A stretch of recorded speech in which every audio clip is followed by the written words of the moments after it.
그래서 통신장비 주들은 어떤 경제적 혜자를 가지고 있냐? 가장 강력한 경제적 혜자는 전환 비용이라고 생각해요.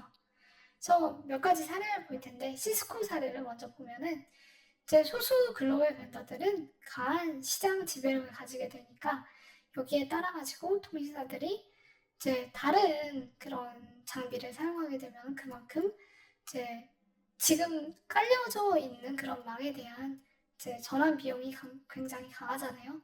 뭐 4G망에서 5G망으로 갈 때 NSA 모드를 사용했던 것처럼 지금 망을 전반적으로 다 갈아엎으려고 하면은 이제 거기에 따른 비용이 굉장히 커지잖아요. 그런 비용을 한 번에 지출하면은 굉장히 부담 가는 그런 일일 겁니다. 그래서 이제 이런 전환 비용을 토대로 자신들이 이미 깔려있는 이제 장비가 있기 때문에 그런 데에서 오는 전환 비용을 토대로 자신들이 유리한 방향으로 네트워크 기술 변화를 주도하고 있습니다.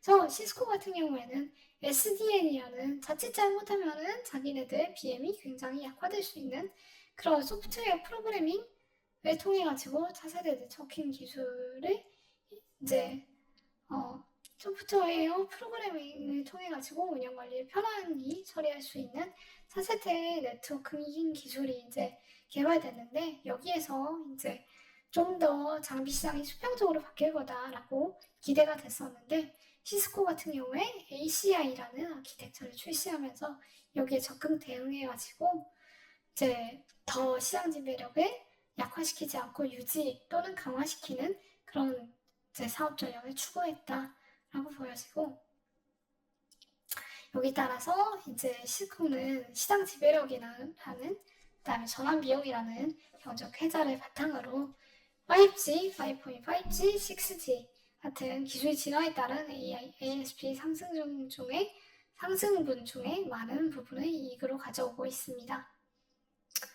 시스코의 스위치와 라우터는 장비의 안정성과 신뢰도가 굉장히 중요한 제품이에요. 그렇기 때문에 글로벌 1위라는 레퍼런스가 브랜드 가치로서의 진입 장벽이 되고 전환 비용으로서의 경제적 혜자가 돼가지고 통신사들은 쉽게 다른 장비로 전환하지 못하고 이런 그 유리한 기술적 변화에도 불구하고 ACI라는 아키텍처를 출시한 시스코의 장비를 사용할 수밖에 없었다 라고 이해하시면 될 것 같습니다. 그리고 화웨이 사례 같은 경우에는 보다 직접적이에요. 트럼프는 화웨이를 제재하면서 이제 유럽 국가들 같은 경우에도 화웨이 장비를 보이콧해라 라고 요구를 많이 했었죠. 근데 사실 유럽에는 이미 화웨이 장비가 저렴해가지고 다수 깔려 있었고 그렇기 때문에 5G망을 구축할 때 이제 호환성이 확보된 4G 장비를 공유하는 NSA 방식을 이제 사용했다고 얘기 드렸었잖아요. 그래서 유럽에서는 뭐 이런 요구에도 불구하고 동맹국의 요구에도 불구하고 쉽사리 화웨이 장비 사용을 보이콧할 수가 없었다. 그래서 이게 이제 이미 깔려있는 그런 장비가 어떤 혜자가 된다라고 이해를 해주시면 될 것 같아요. 그리고 이거는 이제 뭐 다른 밸류체인의 경우에도 어느 정도 적용되는 그런 경제적 혜자의 근거가 될 수 있다라고 이해됩니다. 그래서 마지막으로 밸류에이션에 대해서 설명드릴게요. 밸류에이션 같은 경우에는 통신 장비주 자체가 굉장히 다운타운에 있기 때문에 이걸 반영해가지고 적자 기업들도 후하게 시총을 인정해주고 있다라고 보여집니다. 그래서 보시면은 한 자릿수의 PER을 마이너스 한 자릿수의 PER을 기록하고 있는 회사들도 굉장히 많다라고 보여져요.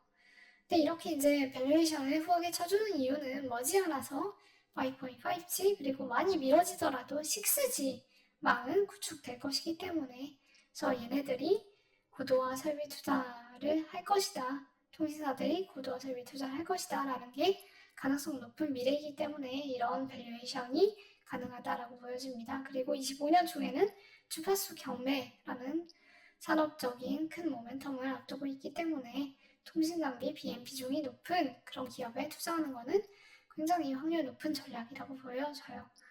근데 뭐 시점이 미뤄질 가능성도 있고 DTM PER이 마이너스 한 자릿수인 기업들 같은 경우에는 이제 이런 미뤄진 시간이 조금만 길어지더라도 자본이 잠식될 그런 가능성이 굉장히 높기 때문에, 그리고 불황기에 적자를 시현하는 기업이 우리가 장기적으로 동행할 수 있는 기업이라고 보여지지는 않잖아요.